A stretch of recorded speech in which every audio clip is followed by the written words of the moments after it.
Konnichiwa. This is a Tuesday, March 2nd, and it is a snow day for us. So if you guys can see, let me see if I can move this. Not really.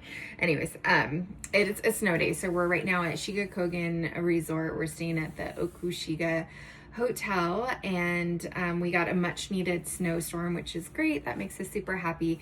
But unfortunately, even though we did go out and do 4 chairs, it was just like bad conditions. And I think that I heard that they just closed down the resort, so that way we don't feel too bad about not being out there and braving the conditions. But I wanted to update everybody on how the trip is going so far. So I guess technically this could be day 5.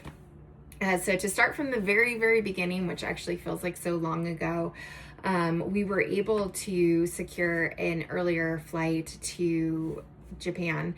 I had insomnia really bad on Tuesday night, woke up at 3 a.m. and got on my laptop and just decided to look at what flight options were, and was able to find kind of a bucket list item for Tim and I, and that was a direct flight on Japan Airlines from San Diego direct to Tokyo Narita Airport, which is amazing. So no connections that we needed to make. We were planning on making a connection through Seattle, so this was much easier. It did require that we leave kind of essentially a day early. But the travel gods were on our side.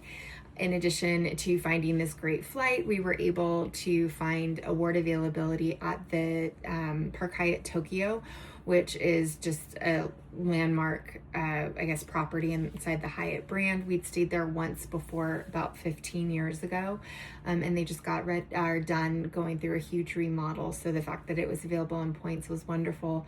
But then Tim was able to even find suite upgrade space available. So we had this amazing hotel in Tokyo and kind of all bucket list items. So we were definitely starting out the trip with a bang.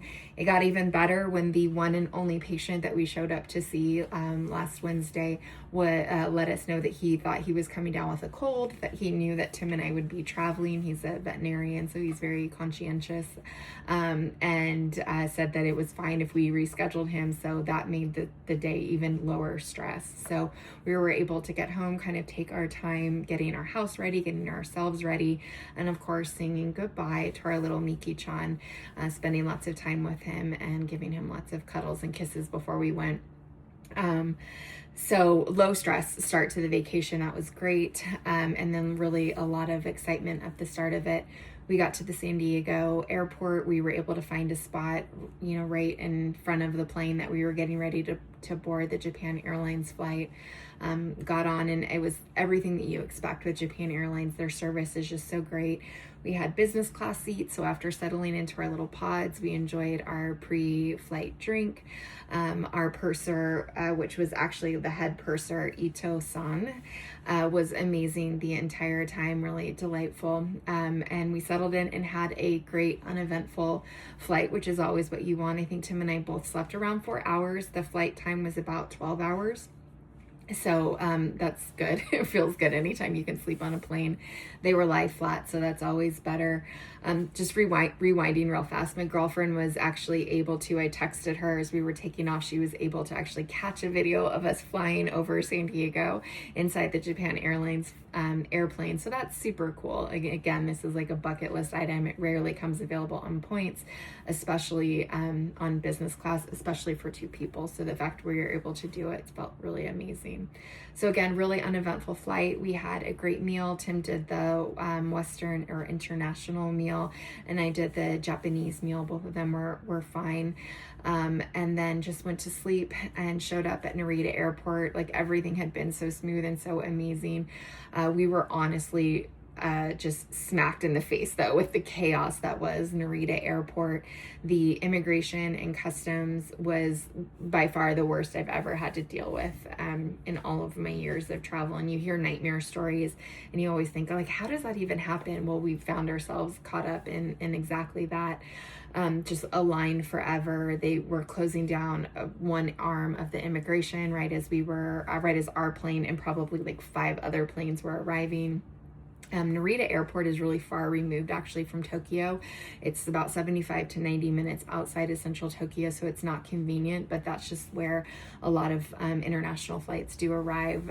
Whenever possible, we try to fly into Haneda, so, but we'll take what we take, and we weren't going to complain. But even with that all said, we did get extremely lucky because probably we're just snaking back and forth, and out of nowhere, they just dropped one of the ropes and started escorting people to another immigration section that they had just opened up. And Tim and I were probably one of the first 20 people inside of that. And so we were able to get through immigration really quickly, no wait at all, just the process. And that probably saved us at least 45 minutes. And there were a ton of people ahead of us that were not that lucky, that had to go and continue to wait in the really long line. So we got done with immigration, got done with customs really quickly. Again, we ran into a complete long snaking line for the electronic QR code. There's a Visit Japan website you're supposed to go on to complete your forms electronically, and we asked a security officer, like, where do we go? And he kind of like joked and laughed to himself. He's like, you're supposed to go over there, but there's a really long line. You could go over here if you wanted. And he kind of like pointed us to go to the line or the area that if you had handwritten your reports, and they were set up to take the QR code. So we were out of customs really quick too. Got all of our bags. We're here on a ski trip, so we are carrying a lot of luggage.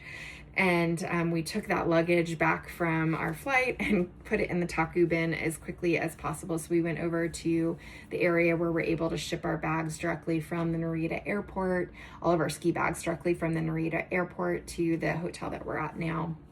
And just like magic, they show up there. I think the cost to ship these 3 bags that were all over 50 pounds was like $60. So it's just such an amazing system.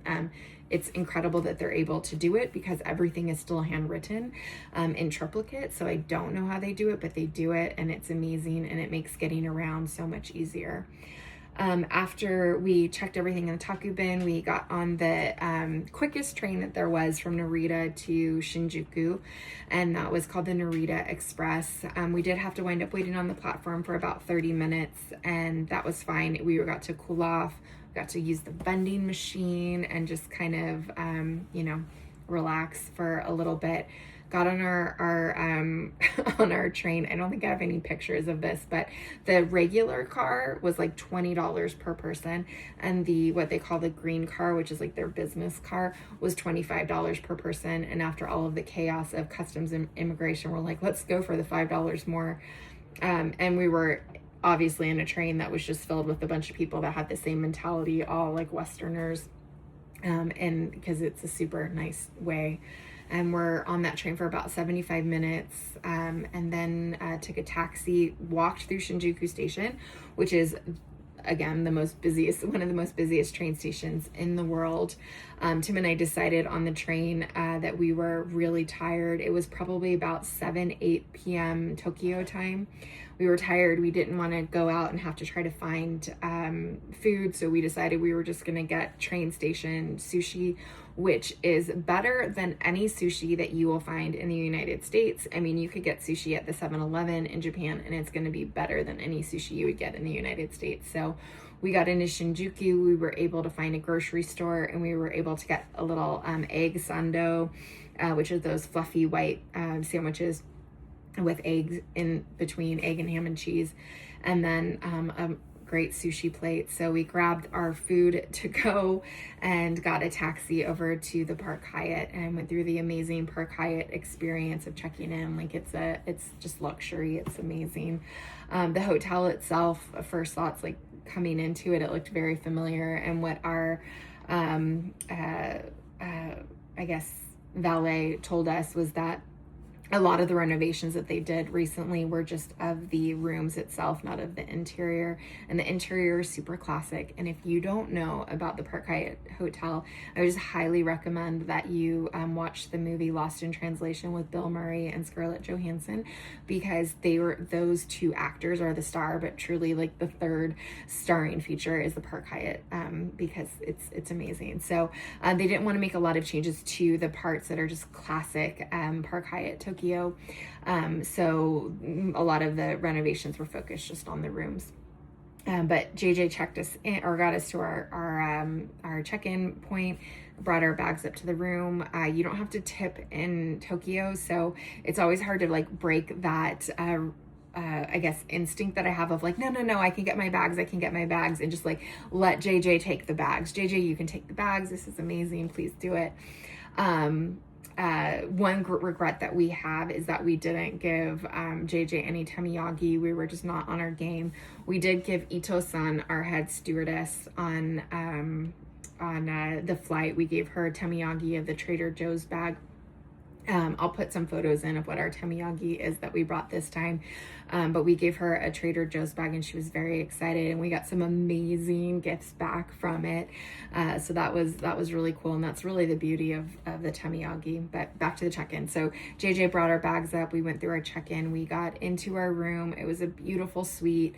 When the front desk representative like walks you to the room and like shows you the room and things about it, she had pointed out, she's like, in the morning you'll be able to see Mount Fuji, even though we just had like a beautiful cityscape. But the room was amazing. It's a 1-bedroom suite, a huge bathtub, a huge closet, huge shower, huge beds, just so nice. It's the perfect way to be jet lagged, is in a beautiful hotel. And really we were treating the one extra night that we were getting in Japan as us not visiting Tokyo, but us visiting the Park Hyatt Tokyo. So we were just so happy to stay as much time there as possible.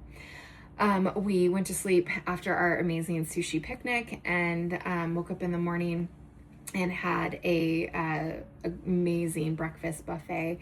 It was just quite the spread, and with Tim's globalist status, it's included, so it's so luxurious. But this buffet was amazing because you order one thing off of the menu. So I always get the eggs Benedict. Tim always gets an omelet.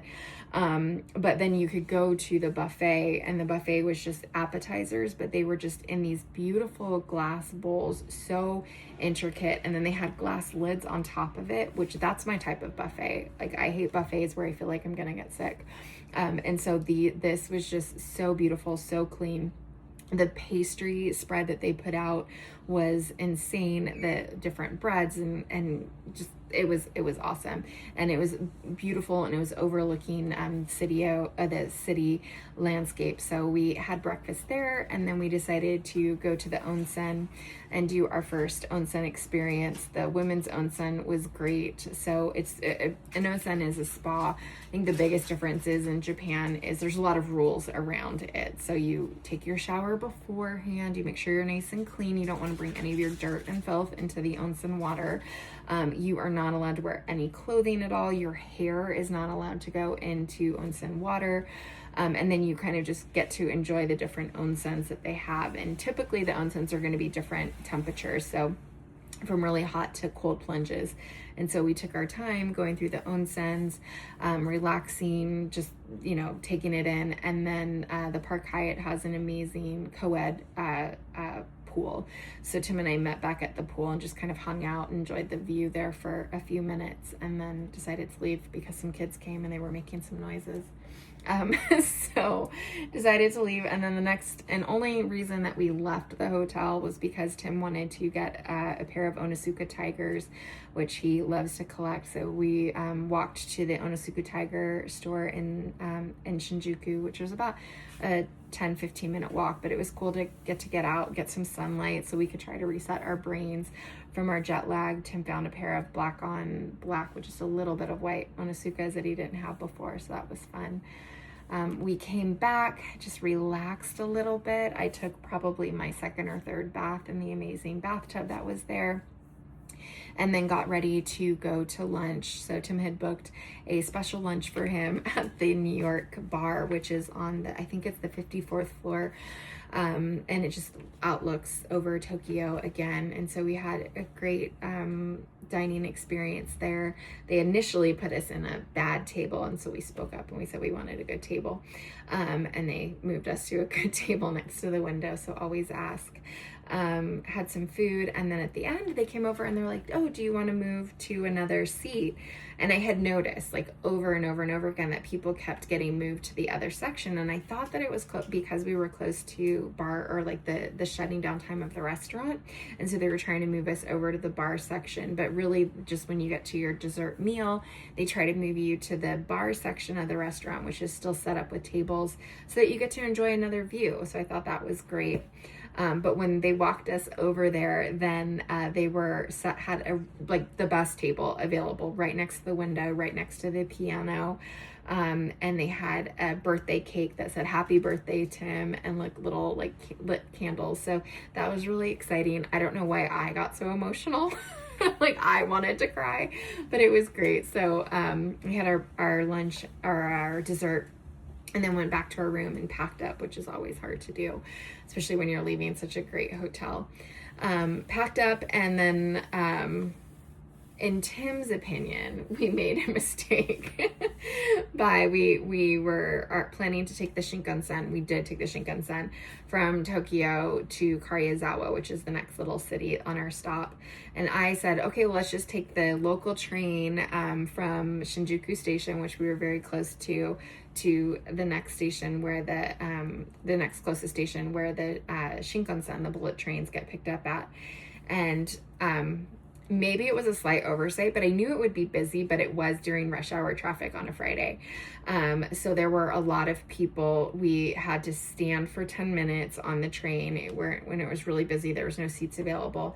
But once the train was outside of Tokyo Center, people stopped getting on, more people were getting off, and about 10 minutes into it, we were able to sit down. It was a 30-minute train ride. But Tim said, in the future, we're going to take a taxi. Even though the taxi would have been an hour and $100, I was just saying we were going to be locals. So lesson learned, it was $8 and 31 minutes. But we got to the train station, we got on our Shinkansen, and really just settled in for a really quick ride from Omiya station, which is just right outside of Tokyo, to Karuizawa. And that was going to be where we were going to be spending the next 2 nights. So this was where our trip was originally supposed to start, was in Karuizawa. And we had chosen this because Karuizawa is kind of known for being, I've heard it called like the Hamptons of Tokyo. So it's outside of Tokyo, but everybody likes to go there in the summertime because it's cooler than Tokyo. But in the wintertime too, it gets snow and it has like some little ski resorts. So people in Tokyo still like to go because it's really close, like anywhere from 45 minutes to a 30-minute Shinkansen ride. So we wanted to stay there. We found a really great hotel. It was the Hotel Indigo, so an intercontinental brand that I booked through my American Express Fine Hotels and Resorts, or Hotel Collection program. So we got some added benefits to it. But it looked beautiful online, and in person it really was beautiful. The room was super functional, but what I would say is like everything looked about like 2/3 of the size of what we were expecting. So it was quite compact, quite small, but it very relaxing setting. So we got settled into our room, and then Tim had found a restaurant very close by to the hotel that we were able to walk to for sushi. We walked to their hotel called, arranged a reservation for us, and then we're able to have sushi there. It wasn't the best sushi in the world, but it's still better than any sushi you get in the United States. Had sushi, had sake, had a beer, walked back to our hotel, and just kind of changed into the hotel pajamas, which is one of the things that I love about Japan, is that most of the places they give you pajamas that you can wear. So in Japan, they provide you with hotel pajamas, and this is the current ensemble. Tim says I look like a prisoner in a cartoon camp. It's cute. So I always like to try them on. These pajamas were like 10 out of 10 ridiculous, like what they were made out of, their color scheme. So that was not, it was funny. I'll remember it for a while. I have some funny pictures of me doing stretches because the Wednesday before or the Tuesday before we left, I hurt my back moving our dumpster at our office. And so I've been trying to recover from that injury. And I heard that doing the cat-cow position can really be helpful, because I wanted my back to feel better before getting into skiing. And it is feeling better, slowly but surely it's feeling better. So I did my little stretches, and then we just passed out, went to sleep.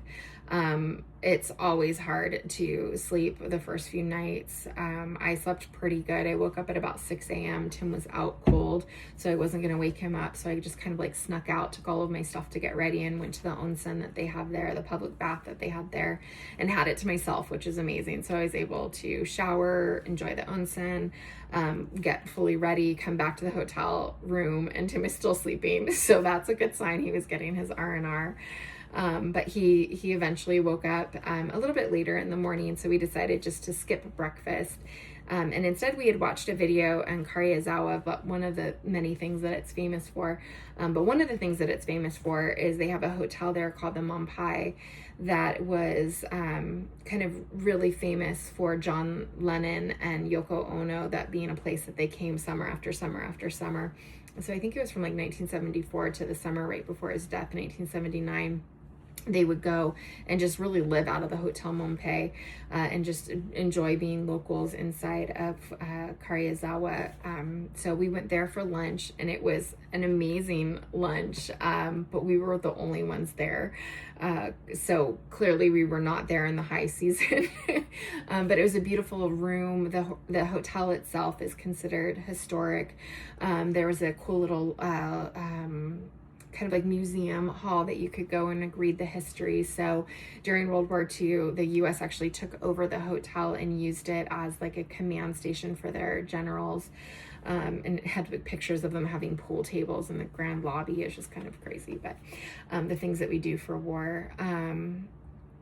Got kind of off track there, but so it's all original. So it's pre-war, which in Tokyo and the outskirts, that can be hard to find because so much destruction was done during the war to the historic buildings and the infrastructure here. So that it dates pre-war and was beautiful. Had a great lunch there. Tim got the fish dish. I got the hamburger steak, which is basically just a hamburger patty that they put sauce on. It's kind of like a Salisbury steak, honestly, is what it reminds me of. But Tim got the fish, and it was a type of trout. And he said when they delivered his silverware, he's like, I have a feeling I'm gonna have to take the bones out. And sure enough, he got delivered like 2 fishies like this big that he had to take the bones out. So that's fun. After lunch, we walked from the Hotel Mompai down to Kyu Karuizawa Ginza Street, which is like their old high-end shopping street that's kind of always been like the thoroughfare that has the cafes, the shops, and things like that. And during the fall and the spring, it's super tourist heavy, but it was definitely not very busy while we were there. A lot of the shops were closed, so they must just be strictly seasonal. We did find a cute little ice cream shop for Tim to get some ice cream at, and then we just kind of walked around. The place is known for their honey, so we found some little like honeys to look at that had like bees, huge bees suspended in it.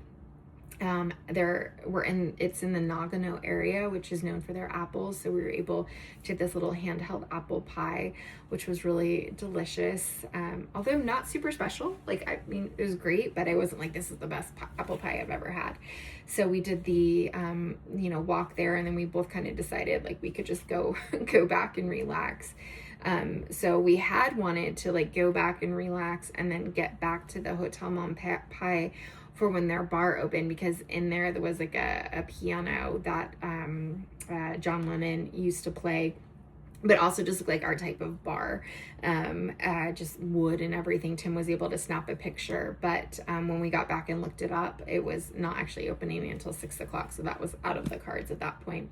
So we just went back to the hotel, relaxed, and then Tim had found a bar called Sakuba 8 or Sakuba Hachi, bar 8, if you do the literal English translation, that offered an omakase meal, which is where you basically, omakase means just like chef's wishes. So you don't have to make any decisions. They just give you like a set meal, and it was amazing. I would have to say, like, to this point, it's the best meal that we've had so far. It was a very small place, maybe like 9 people at the counter, and we were kind of like sat at the counter, and then maybe 3 or 4 other tables. So very small restaurant. The kitchen itself took up like a third of the entire restaurant, and it was open. Tim had a view of the chefs working the entire time, and he said they were just really busting their butts, putting out really beautiful, tasty food. Just amazing.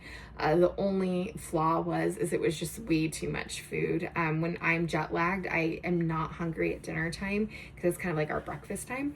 And I normally don't eat breakfast. So I had to like tap out after the 8th course, and I would try it and then give it to Tim. So by the time we were finishing our very last course, like neither of us could finish the hot pot dish, and we had to say to him, unfortunately I had learned this, where you say sumimasen choto, where you just are saying like, oh, I'm so sorry, but this is too much, like, you know, it's a polite way to decline. So I was able to, I remembered that, so I was able to say that, and he starts laughing, so he didn't take offense to us not eating the hot pot rice that he had presented to us, because we literally had no more room available. So from there, we just took a taxi back to the hotel, went to sleep, woke up the next morning. We both went to the onsen and just kind of enjoyed that. Had the worst breakfast. Actually, up to that point, it was the worst breakfast. Buffet at the hotel. And then we decided to take a little bit later train. So checkout was 11, and we decided we'll just check out at 11 and hang out in the lobby, because the architecture of the Hotel Indigo is just so beautiful. I'll put some photos in of what the spa and the onsen look like. And then just the lobby area was absolutely beautiful. So we were glad that we made that plan, because when we got to the hotel lobby at 11, it was an absolute zoo. And as soon as they called for like last passenger for the hotel shuttle that takes people from the hotel to the Shinkansen station, it was empty. We had it to ourselves. We enjoyed a glass of wine, and then we're able to take a taxi to the Shinkansen, so we could get like a 12:15 train to Nagano, which was the next big city. So the train from Karyazawa station to Nagano was only about 30 minutes. So we got to Nagano, and we had about an hour and a half to burn before picking up our rental car.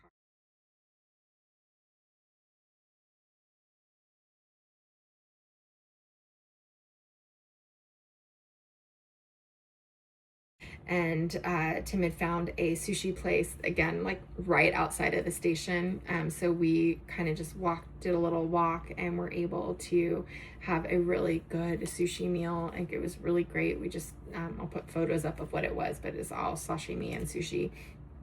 It's just super fresh, amazing. Tim had a non-alcoholic beer, because he was getting ready to drive on the other side of the road in Japan, which was making him, I think, a little nervous. It was making me nervous too, so that's why I had full alcohol sake, so that I was just cool and relaxed in the car. We pick up the car, get settled into the car, and then take off on the road. And really the drive was, for me as a passenger, quite easy. I don't know what it was like for Tim. I think he was okay with it, pretty sure. He did, yeah, thumbs up. He did good. It was fine. Once you're like not having to like make a lot of maneuvers, it's fine. Once you're on your road, you're just on your road. Drove up to the ski resort area. So it was a really windy road, and Tim kept saying like, I couldn't imagine this in a storm. I couldn't imagine this in a storm. And then there's a storm that's happening behind us.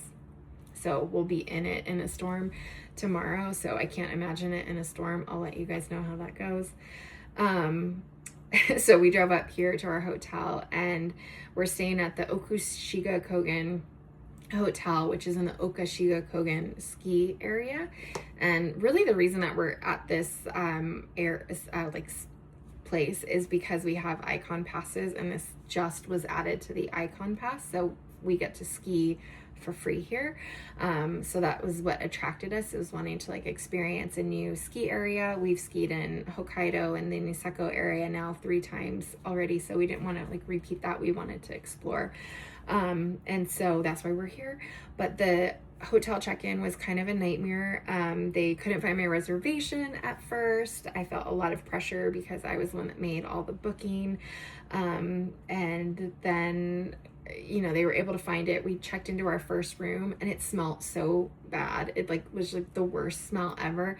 And initially I thought that it was very stinky, white men, because Japanese people don't have sweat glands the same way that white people do. It just smelled like really stinky white men. And I still think it was like 50% very stinky white men that had been skiing and snowboarding and were not washing their base layers appropriately. Even there's free laundry here. And then like public bath, and they have a bathroom. So I don't know why they smelled so bad.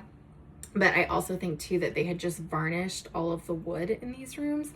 And so that was like off-gassing, because I went down, I asked to change rooms. She changed me to the room right next door, and it smelled much better. It's the room that we're still in right now, but it still has like a little bit of that smell. So we've been sleeping with the doors or the windows open, which is good because we like to sleep cold anyways. But yeah, that was kind of rough. And then we went to dinner, and the dinner package wasn't appropriately put onto our reservation, even though I had emailed with the hotel and making sure that it was. And so that was just like my last straw. I'm like, I don't want to eat. I was like on the verge of tears.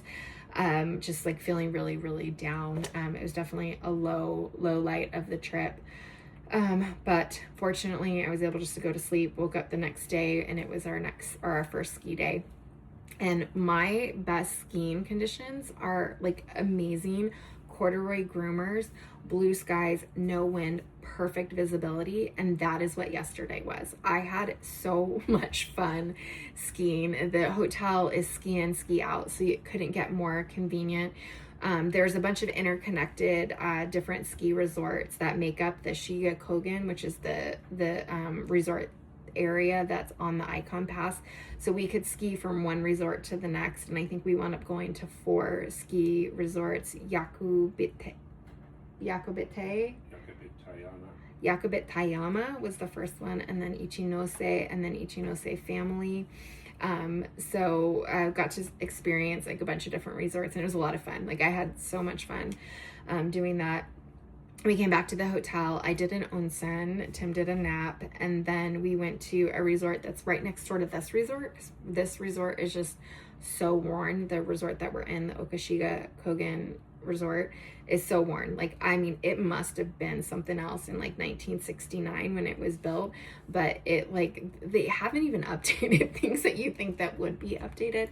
But we're curious if the other resort next door was nicer, and it didn't really look like it. So but we had fun going there. We went there for a little après ski drink, but there's not an après ski culture here, which is like sad, because that's one of the things I love the most about skiing. It's just like the après ski like lodge life around it. So but we went to the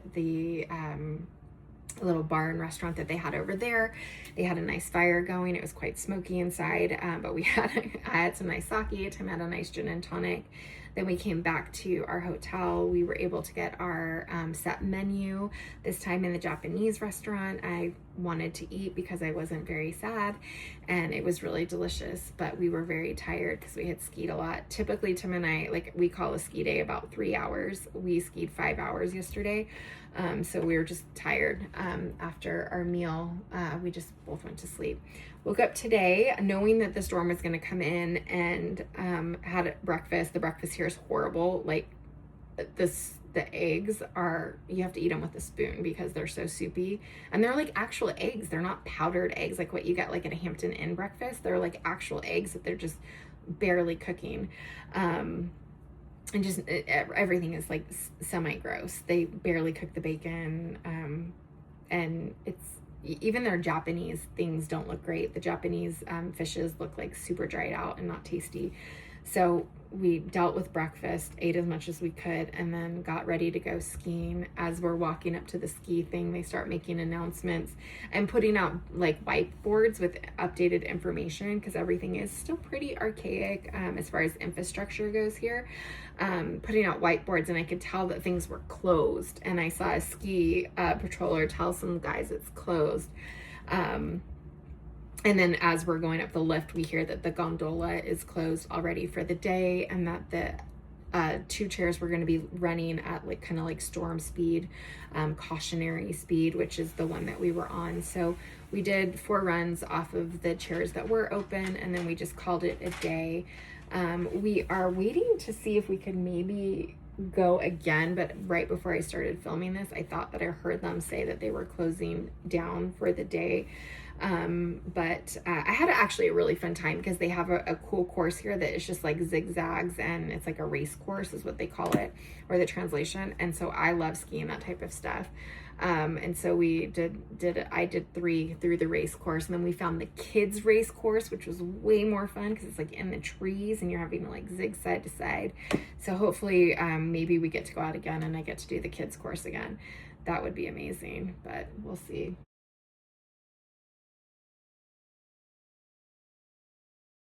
We're going to onsen, find something for lunch, and see if we can get out skiing again.